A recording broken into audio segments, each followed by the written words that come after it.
I'd like to speak to you of the Battle of Evermore.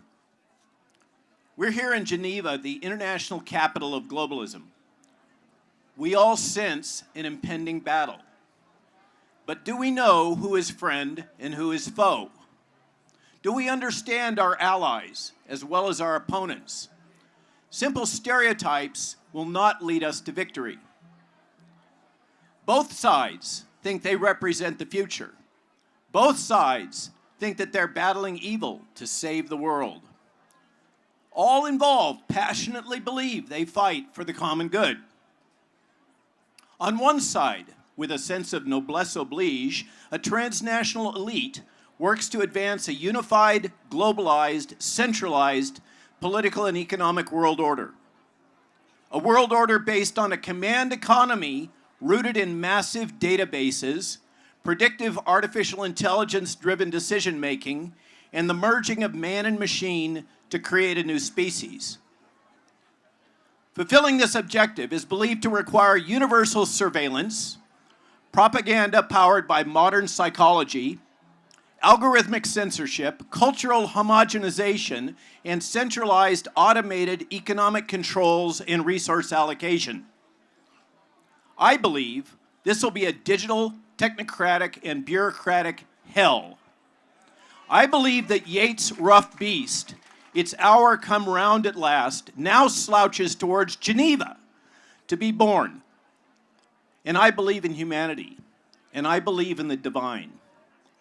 Our side believes in the pragmatic benefits of the principle of subsidiarity, which is written into the charter of the European Union. That being decision-making at the most local, competent, politically representative structure. Decentralization. We believe in decentralization, nationalism, unique cultural identities, individual and national sovereignty, and the power of human innovation. Centralized planning and control destroys the ability of individuals, cultures, and nations to innovate. Globalized, centralized planning and control will kill the motivation and ability of the human race to adapt to changing conditions. After the Soviet Union and so many others, do we really need another example before we can learn this lesson? Or does each era need to recycle history? Elevating a new globalized, centralized nobility will not lead to prosperity, innovation, and effective adaptation. It will destroy these things. We've seen the failure of this model over the last few years in the COVID crisis. How many more examples do we need? I believe in the power of diversified, independent thought, cultural heritage, and freedom. In this battle, I do not know which vision will prevail.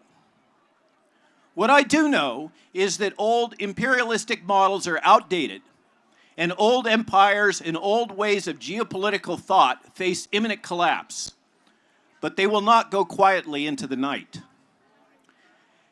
And what I am absolutely sure of is that censorship will not save this version of imperialism currently hiding behind the weaponized propaganda term democracy. And that the weaponization of fear of infectious disease to control human behavior is ethically evil.